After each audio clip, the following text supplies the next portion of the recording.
പദസാരം തിരുവചന പദസാരം തിരുവചന പദസാരം തിരുവചന പദസാരം.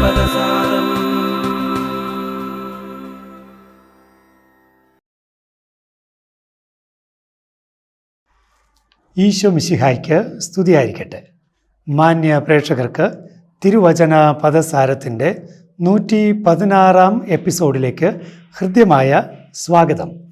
പ്രിയ സുഹൃത്തുക്കളെ, വിശുദ്ധ ലിഖിതം എന്ന് നമ്മൾ കേട്ടിട്ടുണ്ട്. ബൈബിളിനെയാണ് നമ്മൾ അങ്ങനെ വിളിക്കുന്നത്. ബൈബിളിൽ തന്നെ വിശുദ്ധ ലിഖിതം എന്ന പദപ്രയോഗം പലയിടത്തും കാണാം. അതിനുള്ള ഗ്രീക്ക് വാക്ക് ഗ്രഫേ എന്നതാണ്. ഗ്രഫേ എന്നാൽ ലിഖിതം എന്നേ അർത്ഥമുള്ളൂ. പക്ഷേ ഗ്രഫേ എന്ന് ബൈബിളിൽ അത് സിംഗുലറായിട്ടോ പ്ലൂറലായിട്ടോ ഉപയോഗിക്കുമ്പോൾ വിശുദ്ധ ലിഖിതങ്ങളെയാണ് അത് മുഖ്യമായും ഉദ്ദേശിക്കുന്നത്. ഉദാഹരണത്തിന് വിശുദ്ധ മർക്കോസിൻ്റെ സുവിശേഷത്തിൽ നമ്മൾ കാണുന്നു 14 അധ്യായം 49 വാക്യം. ഞാൻ ദിവസവും ദേവാലയത്തിൽ പഠിപ്പിച്ചുകൊണ്ട് നിങ്ങളോട് കൂടെ ഉണ്ടായിരുന്നു, നിങ്ങൾ എന്നെ പിടിച്ചില്ല, എന്നാൽ വിശുദ്ധ ലിഖിതങ്ങൾ പൂർത്തിയാകേണ്ടിയിരിക്കുന്നു. ഏതായി വിശുദ്ധ ലിഖിതങ്ങൾ? പഴയ നിയമത്തിൽ യേശുവിനെക്കുറിച്ച്, രക്ഷകനെക്കുറിച്ച് പറഞ്ഞിരിക്കുന്ന കാര്യങ്ങൾ പൂർത്തിയാകേണ്ടിയിരിക്കുന്നു. വിശുദ്ധ മത്തായിയുടെ സുവിശേഷത്തിൽ 21 അധ്യായത്തിൽ 42 വാക്യം നമ്മൾ ഇങ്ങനെ വായിക്കുന്നു. യേശു അവരോട് ചോദിച്ചു, പണിക്കാർ ഉപേക്ഷിച്ചു കളഞ്ഞ കല്ല് തന്നെ മൂലക്കല്ലായി തീർന്നു. ഇത് കർത്താവിൻ്റെ പ്രവൃത്തിയാണ്.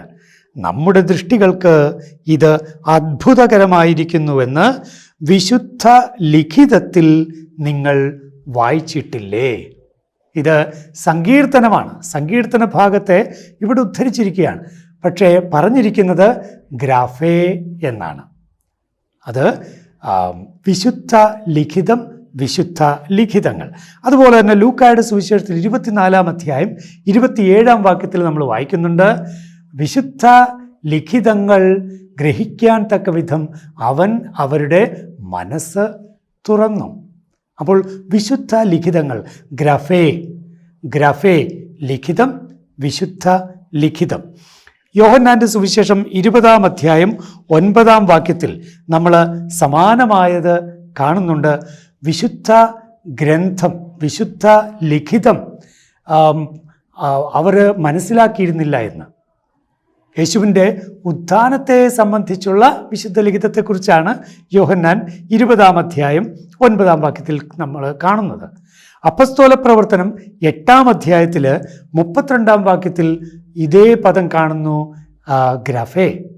കൊറിന്തോസുകാർക്കുള്ള 1 ലേഖനം 15 അധ്യായം 3 വാക്യത്തിൽ നമ്മൾ കാണുന്നു, വിശുദ്ധ ലിഖിതത്തിൽ എഴുതപ്പെട്ടിരിക്കുന്നത് പോലെ ഉയർത്തെഴുന്നേറ്റു ഈശോ. അവിടെ ഗ്രഫേ കാണുന്നു. ഗലാത്യ 3:8 കാണാം ഗ്രഫേ. ഇനി നിങ്ങളുടെ ശ്രദ്ധയിലേക്ക് വളരെ പ്രത്യേകിച്ച് ഞാൻ കൊണ്ടുവരാൻ ആഗ്രഹിക്കുന്നത് 2 പത്രോസ്, വിശുദ്ധ പത്രോസിൻ്റെ 2 ലേഖനം 1 അധ്യായം 20 വാക്യമാണ്.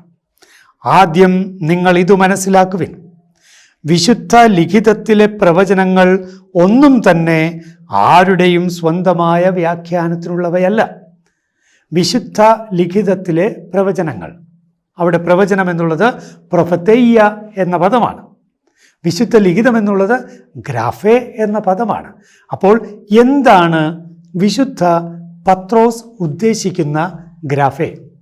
വിശുദ്ധ ലിഖിതത്തിലെ പ്രവചനങ്ങൾ ഒന്നും തന്നെ ആരുടെയും സ്വന്തമായ വ്യാഖ്യാനത്തിനുള്ളതല്ല.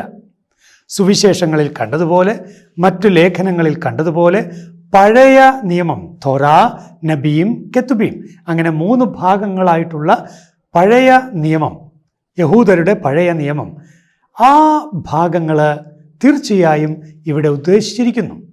പക്ഷേ അതുമാത്രമാണോ വിശുദ്ധ പത്രോസ് ഇവിടെ ഉദ്ദേശിക്കുന്നത്? ആദ്യം നിങ്ങൾ ഇത് മനസ്സിലാക്കുവിൻ, വിശുദ്ധ ലിഖിതത്തിലെ പ്രവചനങ്ങൾ ഒന്നും തന്നെ ആരുടെയും സ്വന്തമായ വ്യാഖ്യാനത്തിനുള്ളതല്ല.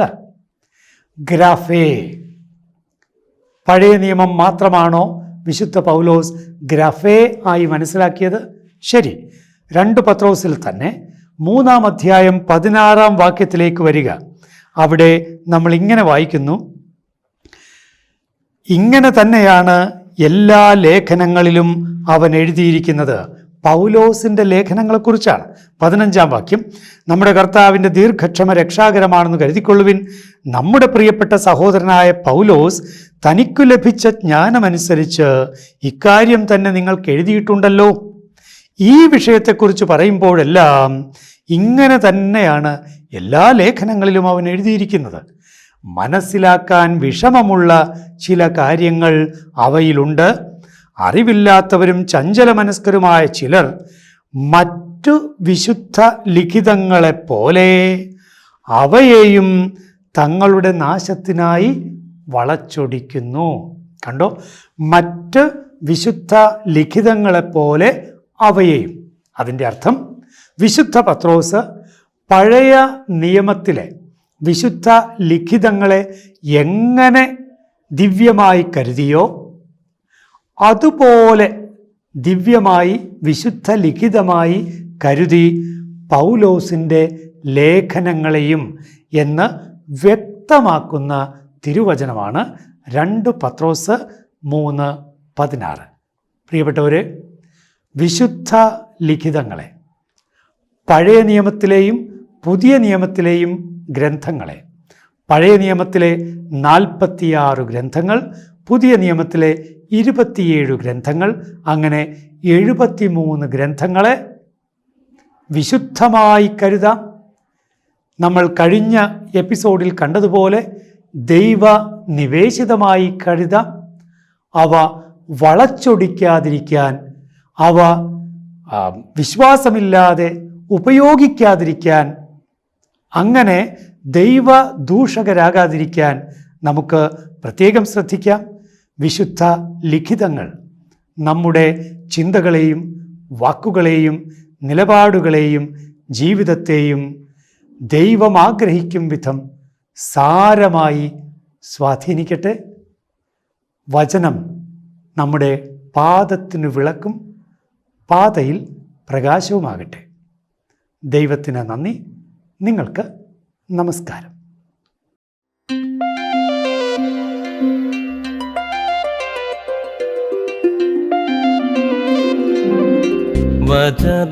വചനപദസാരം തിരുവചനപദസാരം